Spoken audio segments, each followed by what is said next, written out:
नमस्कार, उधमपुर अपडेट में आप सभी का स्वागत है। मैं हूं आपके साथ मानसी। चलिए जानते हैं आज दिन भर में क्या कुछ रहा खास। बैक टू विलेज के तहत बरमीन की पंचायत तेली मोहल्ला से डीडीसी गोडी राकेश बोदी ने मार्ग का कार्य शुरू करवाया, जिसमें स्थानीय लोगों ने प्रशासन का आभार प्रकट किया।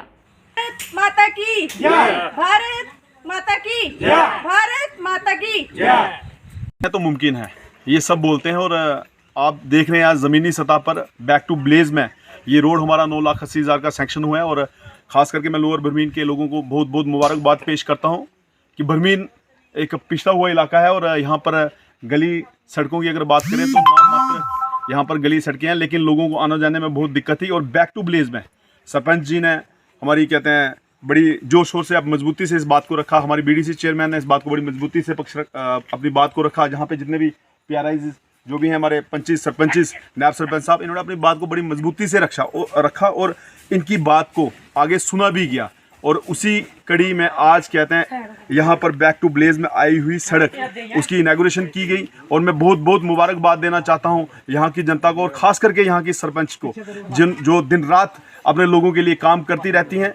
और मैं उम्मीद करता हूँ कि इनकी लीडरशिप में ये पंचायत जो है तरक्की के नए मुकाम हासिल करेगी। और जैसे कि आप देखते रहते हैं सोशल मीडिया में, कभी ना कभी हर जगह किसी ना किसी तरीके से ये लोगों के बीच में रहती हैं, चाहे वो एजुकेशन की बात हो, रोड की बात हो, जहाँ हेल्थ की बात हो। तो मैं समझता हूँ कि मोदी साहब की लीडरशिप में गाँव में जो है विकास पहुँचा है, घर घर तक पहुँचा है। और ये कोई कागज़ों में नहीं, जो लोग कागज़ों में कहते हैं उनको बता देना चाहता हूँ कि गाँव में जाइए, हर घर में जाके पूछिए, चाहे वो सड़क की बात हो, चाहे वो गली की बात हो, चाहे वो हेल्थ सेक्टर की बात हो, चाहे वो एजुकेशन सेक्टर की बात हो, चाहे वो एग्रीकल्चर से रिलेटेड पीएम किसान निधि की बात हो, चाहे वो मोदी कार्ड की बात हो। किसी भी तरीके से 70 साल में जो काम नहीं हुए, पिछले 7 वर्षों में जो काम हुए और गाँव में खास करके, तो मैं समझता हूँ कि मोदी साहब की लीडरशिप में देश जो है तरक्की की राह पर जा रहा है और आने वाले दिनों में नए मुकाम हासिल करेगा। जय हिंद, जय भारत।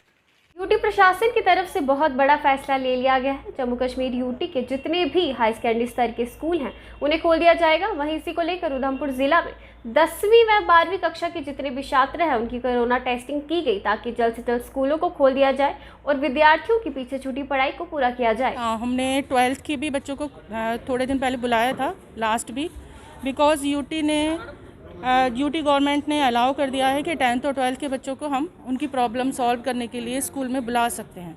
तो स्कूल में बुलाने के लिए कंपलसरी है कि हम पहले उनकी टेस्टिंग करा लें कि सभी कोरोना नेगेटिव हों, सभी टीचर्स कोरोना नेगेटिव हों, है ना, सभी टीचर्स वैक्सीनेटेड हों।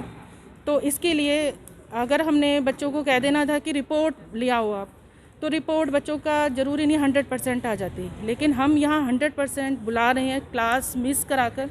तो सभी बच्चे यहाँ पर टेस्ट कराने आए हैं। 12th की टेस्टिंग हो चुकी है और मोस्टली 10th की भी हो गई है। तो हम 10th और 12th के बच्चों की टेस्टिंग कराकर और सभी कोरोना नेगेटिव हो जाते हैं तो फिर हम इनको थोड़ा थोड़ा स्कूल में बुलाएंगे। ठीक है, जिला प्रशासन ने तो बोल दिया है, बट हमने हमारी प्रोसेस है कि पहले ये रिपोर्ट आ जाए सारी, और उसके बाद हमने पेरेंट्स से कंसेंट लेटर लेना है, जो कि 12th के बच्चों के मोस्टली पेरेंट्स ने आ गए हैं हमारे पास। अब ये 10th क्लास जो आ जाई है तो इनके भी पेरेंट्स से रिटर्न में लेना है, किसी को भी प्रॉब्लम ना हो, कोई किसी के घर कोई केस ना हो, फिर बच्चों को वो भेज सकते हैं। वो रिटर्न में हमारे पास होगा और फिर हम वो रिटर्न में लेकर और ये रिपोर्ट लेकर के 10th और 12th की फिर डीसी ऑफिस में मैम से परमिशन लेंगे, उसके बाद हम अलाउ करेंगे। वार्ड नंबर 1 की पार्षद प्रीति खजूरिया द्वारा अपने वार्ड में गली का निर्माण कार्य शुरू करवाया गया, जिसकी लागत 4.5 लाख बताई गई। जो काम करते हैं ना पहले आप जो काम करते हैं उनको सबसे पहले। अभी 25 से 30 साल पुरानी मांग थी लोगों की, और लोगों को परेशानी आपको पता है, जब बहुत ज़्यादा प्रॉब्लम पुरानी हो जाए तो परेशानियां भी उतनी ही तरीके से बढ़ती चली जाती हैं। लागत है 3 से 3.5 लाख के बीच में आ रही है, और कॉन्ट्रैक्टर अपना काम भी अच्छा कर रहे हैं और बाकी डिपार्टमेंट ने देखना है काम कैसा चल रहा है। पर इसके अलावा मैं आपको ये कहूँगी कि ये एरिया बिल्कुल पंचायत में था, अब ये म्यूनसिपैलिटी में आया है, तो मेरे लिए ये वार्ड बहुत बड़ा हो गया है। उस हिसाब से पॉपुलेशन और क्षेत्रफल के हिसाब से मैं कहूँगी ये नंबर 1 पे ही है, तो उस हिसाब से फंड्स नहीं मिल पाते हैं, पर फिर भी हम हर डिपार्टमेंट को फॉलो अप करते हैं और जहाँ जिस डिपार्टमेंट की होती है हम मदद ले लेते हैं और हेल्प भी होती है हमारी। हम ये नहीं करेंगे बट अब मेरे को ये है कि पहले हमने ब्लैक टॉपिंग वाली मेन रोड बनाई, अब हम जो लेन्स हैं उनकी तरफ ध्यान दे रहे हैं, साथ साथ वो करते जाएंगे। आपके माध्यम से मैं एक बात और कहना चाहती हूँ, अब मेरा भारत नगर एरिया जहाँ पर बहुत ज़्यादा प्रॉब्लम है, सड़कें नहीं बनी हैं और लोगों को परेशानी आती है, वो मैं समझती हूँ, क्योंकि अगर मुझे चलना है, मुझे परेशानी आती है तो लोगों को भी इक्वली परेशानी आती है। लोगों ने बहुत पेशेंस रखी है और उनको मैं ये भी बोलना चाहूँगी कि थोड़ी सी पेशेंस और रखिए, क्योंकि वो भी काम सारे जो ब्लैक टॉपिंग वाले हैं उनका भी टेंडर हो गया है, अलॉटमेंट हो गई है, पर चूँकि वो ब्लैक टॉपिंग इनके प्लांट्स बंद पड़े हैं, बरसात के मौसम में ब्लैक टॉपिंग का काम नहीं होता है। जैसे ही वो प्लांट्स खुलेंगे मेरे भारत नगर का काम भी शुरू हो जाएगा। तो लोगों को बोलती हूँ, जहाँ आपने इतनी पेशेंस रखी, थोड़ी सी और मेरे साथ पेशेंस बियर कीजिए, आपके भी काम होंगे, क्योंकि वो मेरी जिम्मेदारी है। जब तक मैं काउंसलर हूँ मेरी जिम्मेदारी है, मुझे अपने वार्ड को अच्छे तरीके से देखना है। तो यही मैं कहना चाहती हूँ।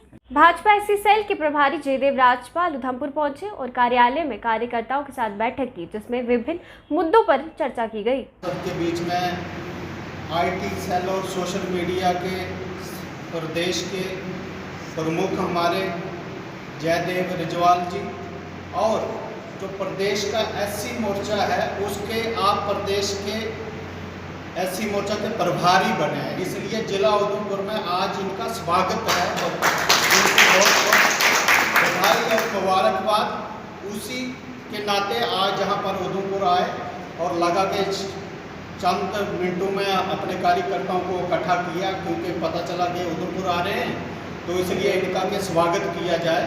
तो अभी मैं निवेदन करूँगा जयदेव रिजवाल जी से ही कि इनको जिला भारतीय जनता पार्टी उधमपुर और उधमपुर के एससी मोर्चा की तरफ से बहुत बहुत इनका स्वागत, हार्दिक जहाँ पर उधमपुर इनका अभिनंदन और इनको मुबारक तोड़ने का प्रयास करेंगे।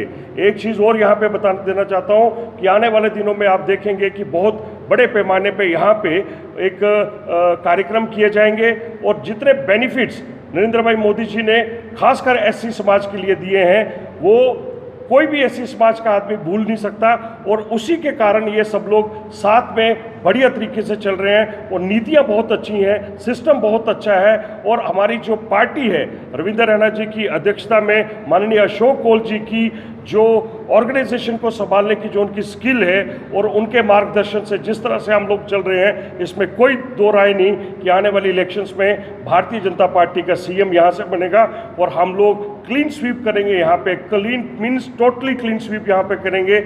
आप मीडिया बंधु भी आज अपना टाइम निकाल के शॉर्ट नोटिस पे यहाँ पे आए, आप सब लोगों का भी मैं बहुत बहुत धन्यवाद करता हूँ। जय हिंद, जय भारत। आज की खबरों में बस इतना ही। कल फिर मिलेंगे कुछ नई खबरों के साथ, तब तक मुझे दीजिए इजाजत। नमस्कार।